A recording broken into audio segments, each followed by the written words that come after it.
किसी भी राज्य की भाषा और संस्कृति ही उसकी पहचान होती है। उसका सम्मान निश्चित रूप से होना ही चाहिए। लेकिन महाराष्ट्र में इन दिनों भाषा और संस्कृति को लेकर तनातनी देखने को मिल रही है। महाराष्ट्र में मराठी और हिंदी भाषा को लेकर विवाद बढ़ता जा रहा है।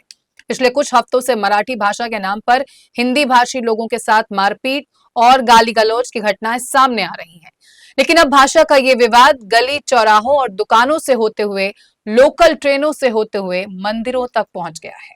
नमस्कार, मैं हूं पूर्णिमा शुक्ला और आप देख रहे हैं 24 न्यूज की खास पेशकश भाषा पर संग्राम। जी हां, महाराष्ट्र में भाषा पर विवाद थमने का नाम नहीं ले रहा। दरअसल विकसित देशों में राजनीति ऐसे मुद्दों पर होती है जिससे देश और देशवासियों का भला हो, जैसे बेरोजगारी, औद्योगिक विकास, टैक्स नीति, स्वास्थ्य सेवाएं और अवैध प्रवासी। लेकिन हमारे देश में राजनीति इन मुद्दों पर नहीं होती। हमारे यहाँ के नेता जनता से पूछते हैं, आप कौन सी जाति से हैं, आप कौन सी भाषा बोलते हैं या फिर आपका धर्म क्या है। हमारे नेताओं की सारी राजनीति जाति, धर्म और भाषा के इर्द गिर्द उसके आधार पर जनता को बांटने तक ही सीमित रह गई है। महाराष्ट्र में चल रहा भाषा विवाद इसका एक बड़ा उदाहरण है। यहाँ पर पिछले कुछ हफ्तों से मराठी बनाम हिंदी भाषी के बीच जंग छिड़ी हुई है। मराठी भाषा के ठेकेदार हिंदी भाषी लोगों के साथ मारपीट और गाली गलौज कर रहे हैं और उन पर मराठी बोलने का दबाव डाल रहे हैं।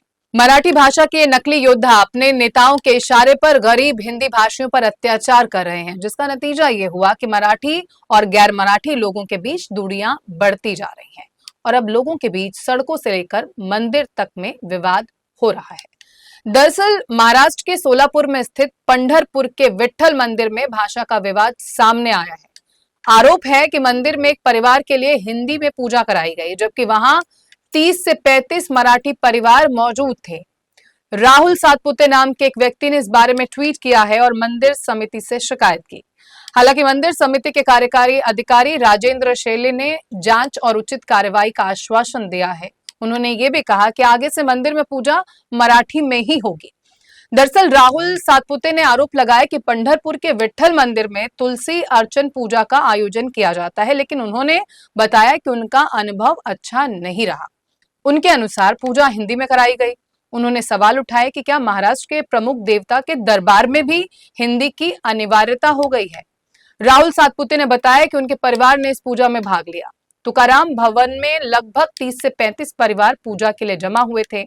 एक गुरुजी मंच पर बैठकर सभी को निर्देशों के माध्यम से पूजा करवा रहे थे। शुरुआत में उन्होंने मराठी में निर्देश दिए, तभी 30 से 35 परिवारों में से एक परिवार ने कहा कि उन्हें मराठी समझ नहीं आती, इसलिए हिंदी में पूजा कराई जाए। राहुल के अनुसार गुरुजी ने तुरंत हंसते हुए हामी भर दी और पूरी पूजा हिंदी में शुरू कर दी। राहुल सातपुते ने आगे आरोप लगाया कि उन्होंने गुरुजी से कहा कि वो महाराष्ट्र में हैं और उनके परिवार को हिंदी समझ नहीं आती, उन्हें मराठी समझ आती है तो महाराष्ट्र की राजभाषा है, इसलिए कृपया मराठी में निर्देश दें। लेकिन इस पर गुरुजी गुस्सा हो गए और माइक पर बोले, इस आदमी का क्या विषय है, सिक्योरिटी और समिति वाले इधर आओ और इस आदमी से बात करो, उसके बिना आगे पूजा शुरू नहीं की जा सकती। ऐसा कहकर उन्होंने माइक बंद कर दिया। इस घटना के बाद मंदिर समिति हरकत में आई। उन्होंने मामले की जांच करने और भविष्य में ऐसी घटनाओं से बचने का आश्वासन दिया है। मंदिर समिति का कहना है कि ये सुनिश्चित करेंगे कि मंदिर में सभी अनुष्ठान और पूजा मराठी भाषा में ही हो। राहुल नाम के युवक की मांग जायज थी, लेकिन मंदिरों में भाषा की मर्यादा कहां तक जायज है। मराठी और हिंदी के बीच चल रहे घमासान में उत्तर प्रदेश, बिहार और महाराष्ट्र के नेताओं में जुबानी जंग भी चल रही है। बीजेपी सांसद निशिकांत दुबे ने मराठी भाषा के समर्थक नेताओं को यूपी बिहार में पटक पटक कर पीटने की चेतावनी दी, तो वहीं इसके जवाब में उद्धव ठाकरे ने इस तरह के बयान देने वालों को लकड़बग्गा कह दिया। दरअसल नेताओं की इसी तरह की बयानबाजी ने लोगों को भड़का दिया है, जिसके चलते मराठी और गैर मराठी लोगों के बीच खाई बढ़ती जा रही है।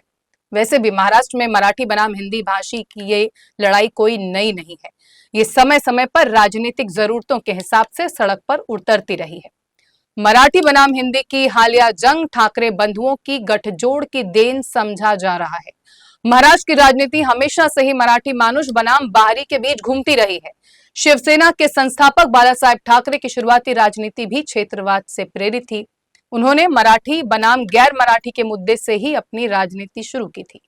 बाला साहेब ठाकरे का मुख्य एजेंडा हिंदुत्व था, लेकिन वो महाराष्ट्र पर पहला हक मराठी मानुष का ही मानते थे। बाला साहेब ठाकरे के भतीजे राज ठाकरे ने क्षेत्रवाद के एजेंडे पर ही टिके रहने में अपनी भलाई समझी और अगले साल एक नई पार्टी महाराष्ट्र नवनिर्माण सेना गठन कर लिया। इस पार्टी का एजेंडा स्पष्ट था, दूसरे प्रदेशों से आने वाले लोगों का विरोध। राज ठाकरे की पार्टी मन से शुरू से ही उत्तर प्रदेश और बिहार से आने वाले मजदूरों के खिलाफ रही।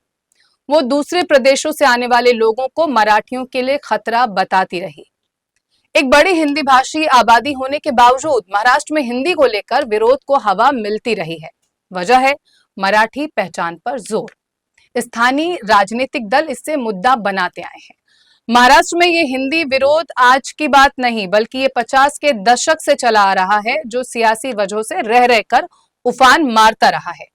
50 के दशक में तत्कालीन बॉम्बे स्टेट, जिसमें आज का गुजरात और उत्तर पश्चिम कर्नाटक भी आता है, वहां एक अलग मराठी भाषी राज्य बनाने की मांग को लेकर संयुक्त महाराष्ट्र आंदोलन शुरू हुआ।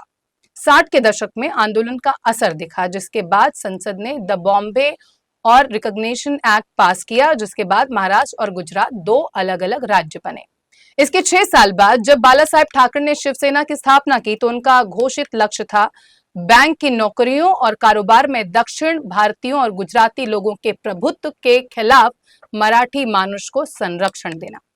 मराठी भाषा, मराठी अस्मिता और मराठी लोगों के मुद्दे उठाकर शिवसेना ने महाराष्ट्र में गहरी पैठ बना ली। वहीं 80 के दशक में शिवसेना के कार्यकर्ताओं ने दक्षिण भारतीयों और उत्तर प्रदेश और बिहार से आए प्रवासी उत्तर भारतीयों के खिलाफ लगातार रैली और आंदोलन किए। शिवसेना सत्ता में आई तो उसने दुकानों और संस्थानों में मराठी नेम प्लेट लगानी अनिवार्य कर दी। बैंकों और सरकारी दफ्तरों में भी मराठी में काम शुरू करवाया।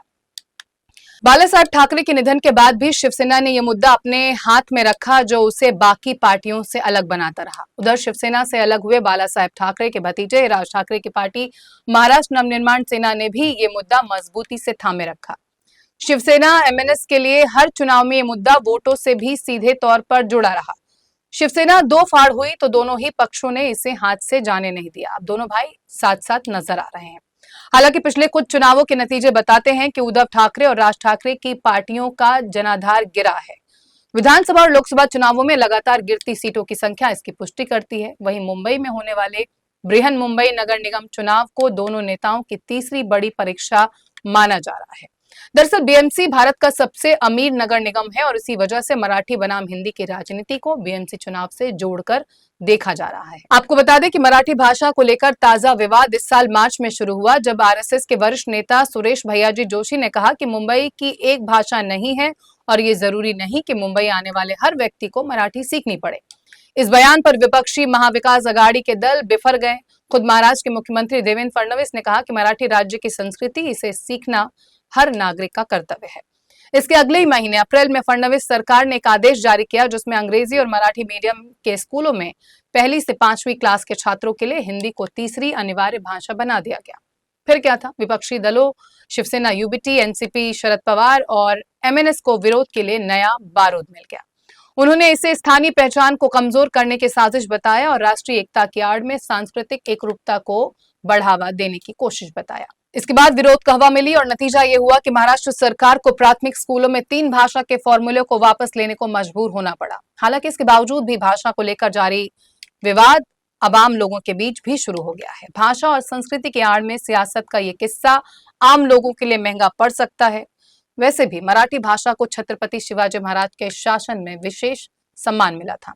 उन्होंने सभी भाषाओं को सम्मान दिया और किसी पर भी मराठी बोलने का दबाव नहीं डाला। उनके अनुसार विदेशी मुगल ही बाहरी थे, ना कि भाषाई विविधता वाले भारतीय नागरिक।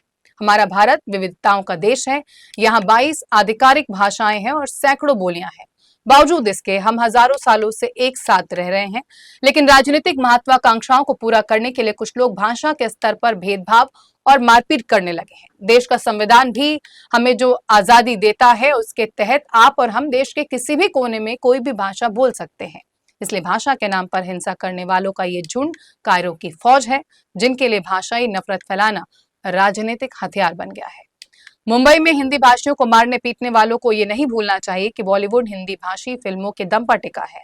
न जाने कितनी ही राज्यों और भाषाएं बोलने वाले लोगों को इसने रोजगार दिए हैं। यदि इन्हें हिंदी भाषा से इतनी ही परेशानी है तो बॉलीवुड बंद करा कर देखें। ऐसा नहीं करेंगे क्योंकि वहां पर पैसा है। भाषा के नाम पर इनकी राजनीति सिर्फ गरीबों और उन मजदूरों तक सीमित है जो रोजी रोटी की तलाश में देश के अलग अलग हिस्सों से मुंबई आते हैं। फिलहाल इस पेशकश में इतना ही। बाकी की ताजा तरीन खबरों के लिए आप बने रहिए N24 न्यूज के साथ। मुझे दीजिए इजाजत। नमस्कार।